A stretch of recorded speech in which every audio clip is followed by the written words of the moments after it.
ಬಂದಂತಹ ಅಮೆರಿಕ ಕೊನೆಯ ಕ್ಷಣದಲ್ಲಿ ತಾನು ಯಾಕೆ ಎದ್ದು ಹೋಯ್ತಪ್ಪ ಅನ್ನೋದಕ್ಕೆ ಬೇರೆ ಬೇರೆ ಕಾರಣಗಳು ಹೇಳ್ತಾ ಇದ್ದ.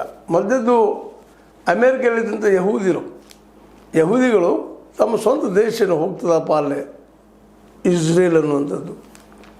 ಅದಕ್ಕೆ ಅವರು ಒತ್ತಡ ತರ್ತಾ ಇದ್ದಾರೆ.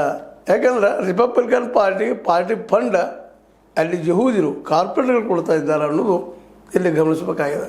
ಎರಡು ಪಾರ್ಟಿ ಕೊಡ್ತಾ ಇದ್ದಾರೆ, ನಮ್ಮಲ್ಲಿರೋದಲ್ಲ ಪಾರ್ಟಿ ಫಂಡು. ಅವರು ಯಾರು ಪಾರ್ಟಿ ಫಂಡ್ ಕೊಡ್ತಾರೋ ಅವ್ರ ಪಾರ್ಟಿಯನ್ನು ಆಳ್ತಾ ಇರ್ತಾರೆ.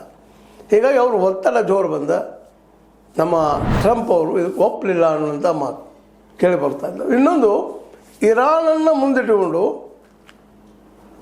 ನಮ್ಮ ಚೈನಾ ಇಡೀ ವಿಶ್ವವನ್ನು ತನ್ನ ಕಪಿಮಿಸಿ ತೊಗೊಳ್ಬೇಕು, ಅದರಲ್ಲೂ ಎಣ್ಣೆಯ ಒಂದು ಸಾರ್ವಭೌಮತ್ವವನ್ನು ತಾತು ಹೋಗ್ಬೇಕಂತ ವಿಚಾರ ಮಾಡ್ತಾಯಿದೆ.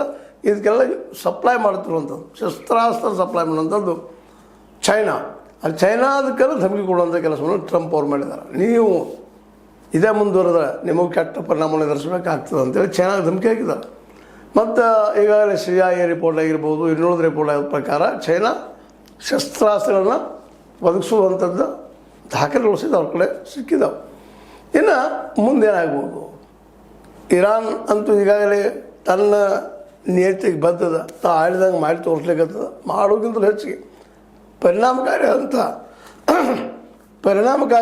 ದಾಳಿಯನ್ನು ಮಾಡಿ ತನ್ನ ಸುಪರ್ದಿಗೆ ಈ ಯುದ್ಧದ ಜೀವನ ತಗೊಳ್ಳಿಕ್ಕೆ ಹೊರಟದ. ಆದರೆ ಅಮೇರಿಕಾಗೆ ಬಂದಿದ್ದೇನಪ್ಪ ಅಂದ್ರೆ, ಈ ಯುದ್ಧನ ಮುಂದುವರಿಸಿದ್ರೆ ತಮ್ಮ ರಾಷ್ಟ್ರದಲ್ಲಿ ವಿರೋಧ ಹೆಚ್ಚಿಗೆ ಬರ್ತಾ ಇದೆ. ಜನ ಅದನ್ನು ಒಪ್ತಾ ಇಲ್ಲ. ಅದರಲ್ಲೂ ಭೂ ಸೈನ್ಯದ ಸಾವು ನೋವುಗಳು ನೋಡಲಿಕ್ಕೆ